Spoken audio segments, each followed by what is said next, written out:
Hello, welcome to my channel Rereads. I'm Rhiannon and this is going to be another chatty vlog type video. I want to talk to you about Asperger's and friendships. I thought a lot about this video because being Aspergic and friendships, I find that the most toughest part of having this condition.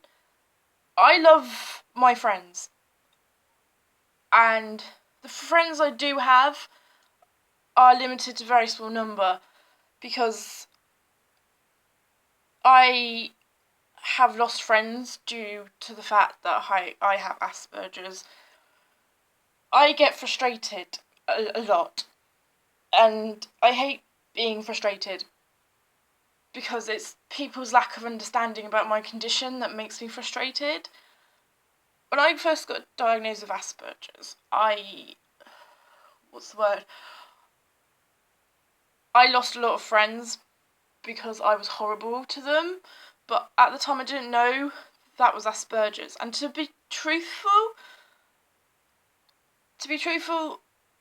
they started an argument that they wanted a reaction for, so I gave them that reaction. They were horrible to me, so I was horrible back at them.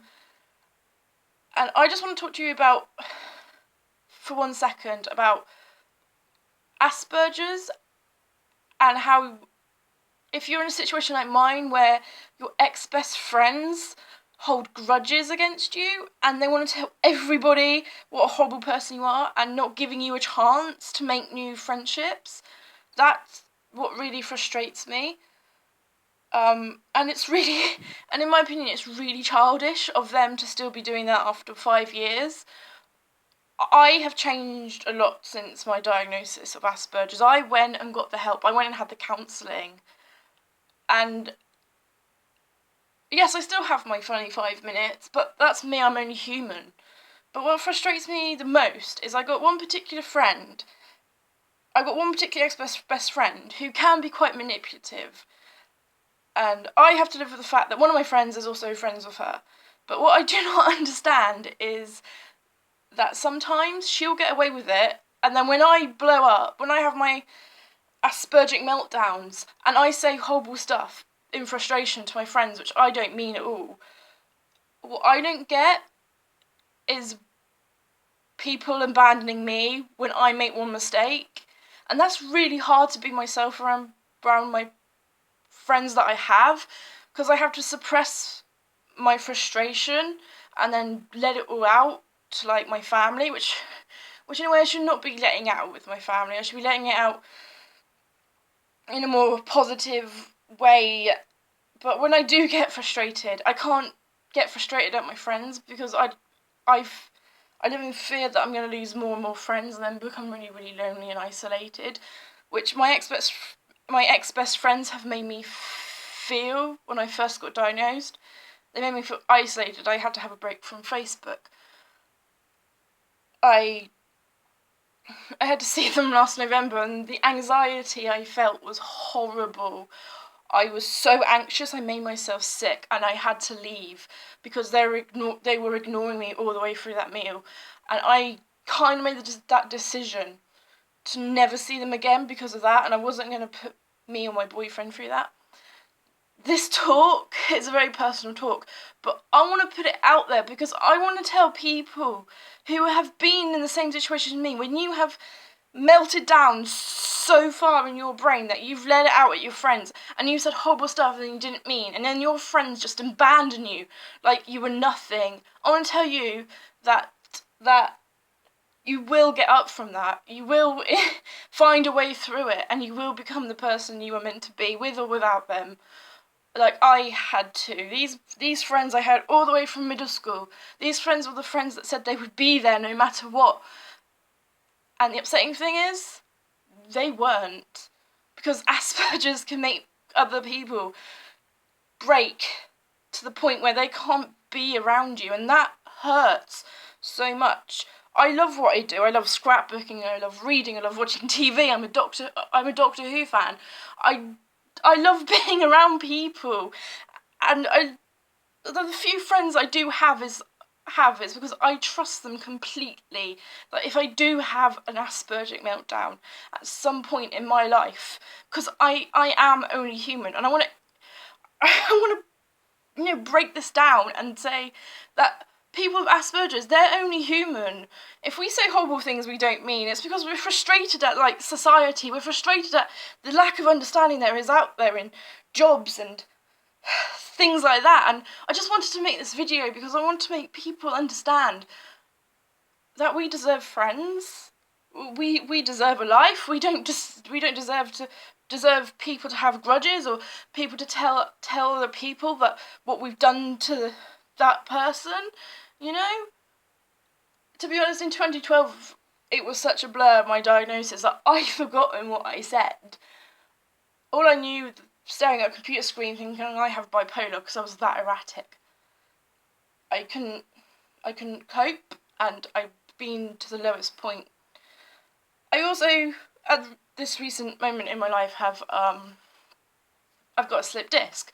So at the moment, my fears of having a meltdown because of having a slipped disc are high at the moment, because I don't want to take my frustration out on my best friends, because I can feel it in the back of my brain. So like when I get home, I just let it all out and I just write loads of letters and stuff to my ex-best friends saying how I feel. I'm never gonna send them, but it helps.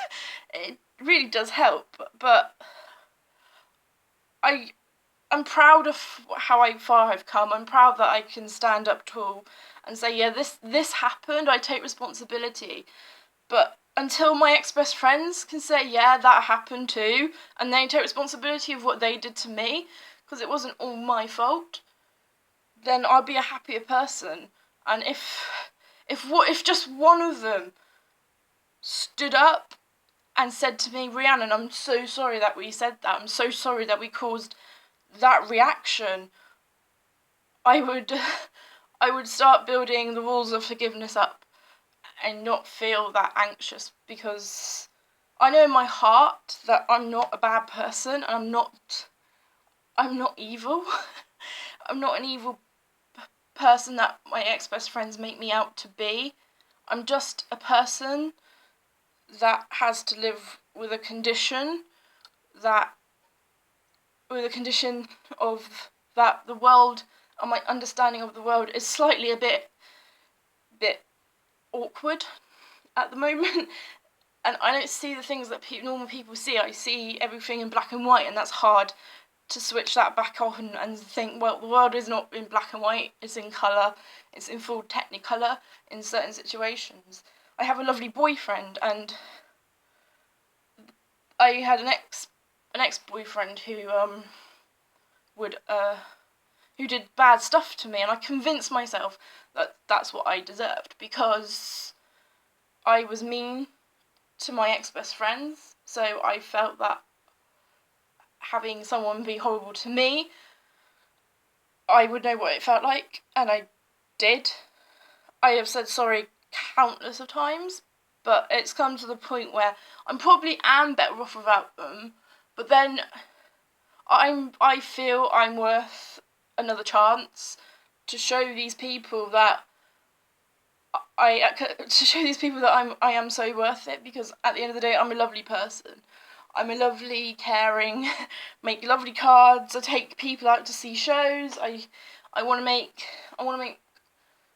scrapbook albums for them. And then when I make a few mistakes, because you're allowed to make mistakes, but then again, I don't think your friends should abandon you. They should say to you, yeah, you made a mistake, and then that allows you to grow as a person.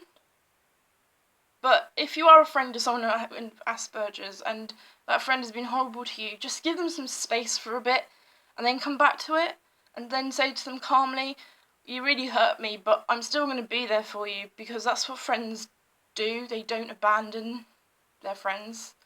So yeah, friendships and Asperger's are awkward, and I just want to put this video out there because it is important, you know. Sometimes it's not just my Asperger's, it's just the lack of understanding that makes me go from 0 to 60 in 1.3 seconds. And I just want to thank my friends who have stuck by me and my new friends, that you mean the world to me and you're important to me, and I love you all.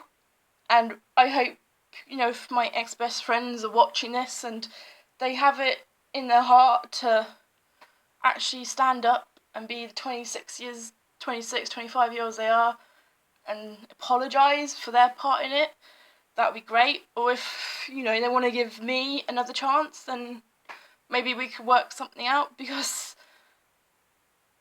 I'm worth that chance. Thank you for watching, and I hope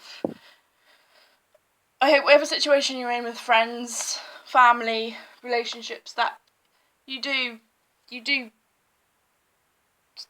can stand up and say, I'm me, and I'm allowed to be me in this world, and that's important. So I will see you in my next video, which I think is another bookish video soon. I went to the library today, so I was doing another book haul. But yeah, thank you for watching. It's really important to get Asperger's and how friendships are affected and how it affects you sometimes. And I want this video to be used for good, because there is a way forward. There's always going to be a way forward.